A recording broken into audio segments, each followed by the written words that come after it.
You are looking at Julian's pronunciation guide, where we look at how to pronounce better some of the most mispronounced words in the world, like this other curious word. But how do you say what you're looking for today?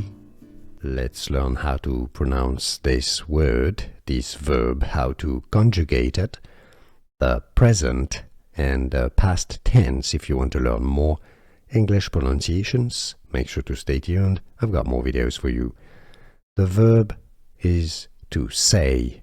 You have a diphthong, say. Two sounds, say. Say, to say. I say, you say, he says. Now that's going to be another video. The past tense is said. There's only one sound, no diphthong here. Ed, said. To say. Said, he said yesterday that he wasn't happy. Said, to say. Said, and now you know. Here are more videos on how to pronounce more confusing words and names too many mispronounced. Like this video if you found it useful. I appreciate your support. I'll see you soon and thanks for watching.